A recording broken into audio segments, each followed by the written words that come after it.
अशोच्यान अन्वशोचा त्वं प्रज्ञावादन च भाषसे गतासून अगतसून चनानुशोचन्ति पंडितः। श्री भगवान ने कहा, तुम पांडित्यपूर्ण वचन कहते हुए उनके लिए शोक कर रहे हो जो शोक करने के योग्य नहीं है। तुम विद्वान हो, जो विद्वान होते हैं वे ना तो जीवित के लिए ना ही मृत के लिए शोक करते हैं। तो समझ लीजिए, ये भगवान ने यहाँ से गीता का प्रवचन शुरू किया। कंडीशन आप लोग जानते ही हैं कि गीता में इससे पहले भगवान के सामने अर्जुन ने शरणागति करी और भगवान को बोला जो मेरे लिए उचित है मुझे बताएं। तो जब हम किसी को बोलते हैं कि मेरे लिए उचित है बताएं, तो फिर उस बात को सुनने के लिए रेडी रहना चाहिए। हम ये नहीं कह सकते आपने ठीक से नहीं बताया, आपने प्यार से तो बात ही नहीं करी, आपने दुलार नहीं दिया, आपने एकदम से डांट दिया। प्रभुपाद के शिष्य इतने एग्जॉल्टेड बन गए क्योंकि उन्होंने प्रभुपाद को पूरी फ्रीडम दी एक्सप्रेस करने की, और प्रभुपाद अक्सर अपने शिष्यों को बहुत ही डायरेक्ट बोल दिया करते थे। चाहे वो स्त्रियों के कुछ कमेंट रहे, प्रभुपाद ने बहुत ही डायरेक्ट बोला स्त्रियों के बारे में भी, भक्तों के बारे में भी। लेकिन उनके भक्तों ने इसको हमेशा पॉजिटिव ही लिया, अपने भलाई के लिए ही चीज़ों को समझा। और वास्तविकता भी यही है। We should give right to our authority, spiritual authorities, guru, कि वो हमसे बोल पाएँ, हमको डांट पाएँ। ऐसा ना उनको लगे कि we are very sophisticated person, कि ज़्यादा बोलेंगे तो नाराज़ हो जाएगा। क्योंकि भगवान ने छूटते ही जो पहले वचन बोले वो ये बोले कि तुम अपने आप को पंडित समझते हो, लेकिन तुम पंडित हो नहीं। तुम पांडित्यपूर्ण वचन कहते हुए उनके लिए शोक कर रहे हो। तो भगवान ने शुरू में ही बोल दिया कि you think you are intelligent, you are not, you are a fool. यहीं से शुरुआत होती है। इसका मतलब इससे भी साफ साफ दिखता है कि भगवान ने उसको शिष्य के रूप में एक्सेप्ट किया है। नहीं तो अक्सर हम सोचना पड़ता है बोलने से पहले क्या बोला जाए, सामने वाले को बुरा तो नहीं लगेगा। लेकिन गुरु वही बोलता है जो सामने वाले को के भलाई के लिए है। और हमारे रिस्पॉन्स से पता चल जाता है कि वो अगली बार हमसे कुछ बोलेंगे कि नहीं बोलेंगे। तो भगवान के सामने अर्जुन ने शरणागति को करी थी और अर्जुन ने बोला था जो मेरे लिए उचित है मुझे बताएं। अब भगवान ने उचित बोलना शुरू किया। और ऐसा ही अक्सर होता है, हम कहते हैं कि हमें बताओ, लेकिन जब कोई बताए, जैसे कोई बार बताता है कि बताओ मेरे को मेरे अंदर क्या कमियां बताओ, जैसे ही सामने वाला बताने लगता है हम बैकफुट पे आ जाते हैं और हम बुरा मान जाते हैं। और हमने ही कहा था कि हमारे अंदर क्या कमियां हैं बताओ। इसलिए कमी बताने में हर कोई डरता है, क्योंकि बताएंगे तो बुरा लगता ही लगता है। लेकिन ये हमारे लिए बड़ा खतरनाक हो जाता है यदि कोई हमारी कमियां हमें ना बताए। हाँ, आदमी देख नहीं सकता, कहते ना आदमी अपनी पीठ पे नहीं देख सकता है क्या दाग लगा हुआ है, वो कोई और ही देख के बताता है। खासतौर पे गुरु बता सकते हैं कि हमारे अंदर क्या कमियां दिखती हैं, लेकिन हम ये अधिकार नहीं दे पाते हैं। या हाँ, हम बोलते हैं ऐसा कि हमें बताएं, लेकिन हम उसको एक्सेप्ट नहीं कर पाते हैं। इस कारण से लोग बताना ही नहीं चाहते हैं किसी को कभी भी। खासतौर पे वैष्णव समाज के अंदर वैष्णव अपराध से डर कर हम लोग बहुत सारी चीज़ें बोलते नहीं हैं, बोल नहीं पाते हैं। लेकिन उसमें नुकसान सबसे ज़्यादा हमारा है, क्योंकि हमें अपनी उन कमियों का पता नहीं चलता, लेकिन हम अपनी कमियां सुन के बुरा मान जाते हैं। ये बड़ी अजीब सी स्थिति है कि हमारी कमी सुनकर वास्तव में हमें प्रसन्नता होनी चाहिए, क्योंकि there is a chance to improve. हम क्यों बुरा मान जाते हैं? क्योंकि लगता है, हमें लगता है कि ये हमारी कमी नहीं है, मुझे गलत समझा जा रहा है। बट द पॉइंट इज़ कि अगर मुझे ऐसा समझा जा रहा है तो इसका मतलब मैं ऐसा अपीयर हो रहा हूँ या रही हूँ, तो मुझे उसको बदलना पड़ेगा। क्योंकि लोग जो हमें देखते हैं, हमें सुनते हैं, वैसा ही हमें परसीव कर लेते हैं।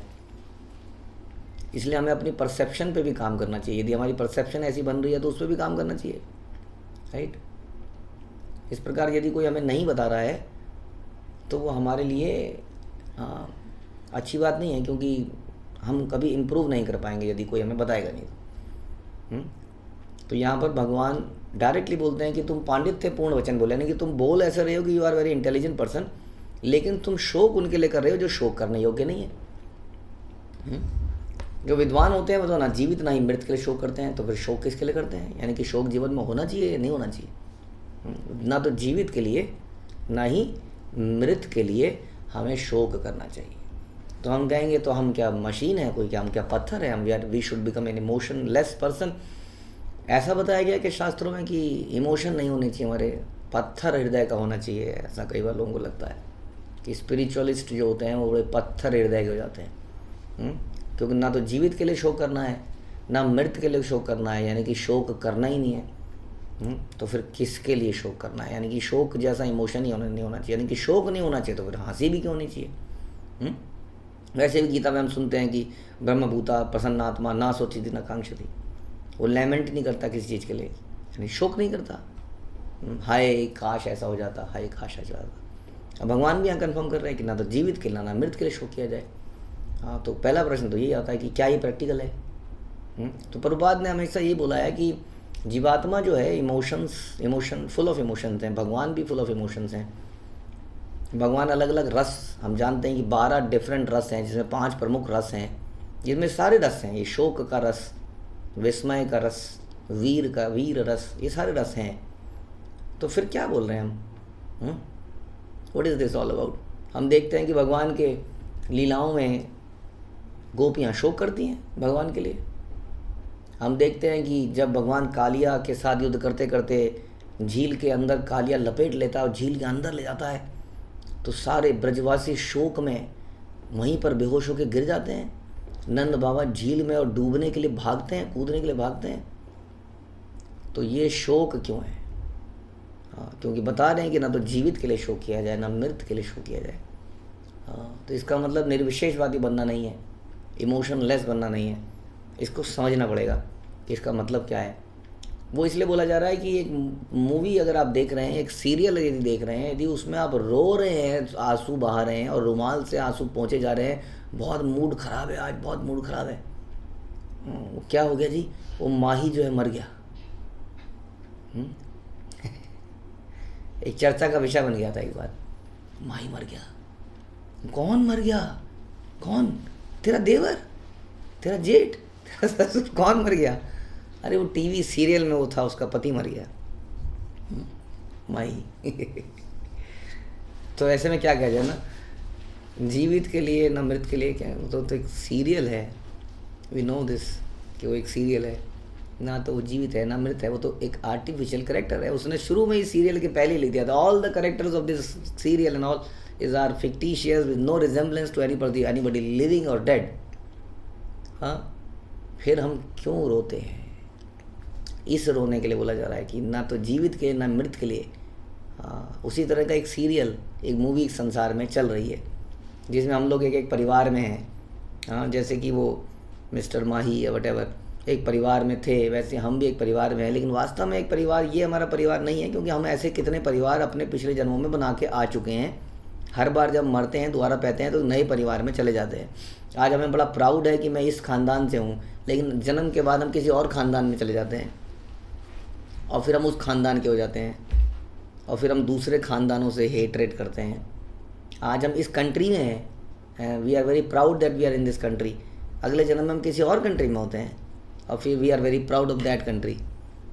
तो ये जो इमोशन है, ये जो खुशी के और ये जो दुख के इमोशन है, जो इस संसारी चीज़ों से रिलेटेड है, इनके लिए विद्वान पुरुष ना तो शोक करता है, ना उसके लिए प्रसन्न होता है वास्तव में, ना उसके लिए लेमेंट करता है, because he knows that this all क्या, ये एक प्रकार का मूवी है जो चल रही है, जिसमें हम बार बार अलग अलग रोल लेके आते हैं। हम यहाँ पर रोल बदल जाते हैं, that is a different thing.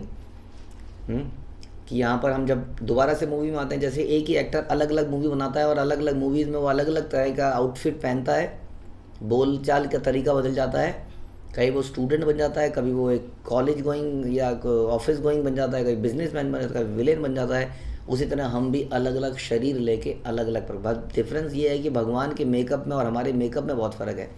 भगवान का मेकअप एकदम परफेक्ट है,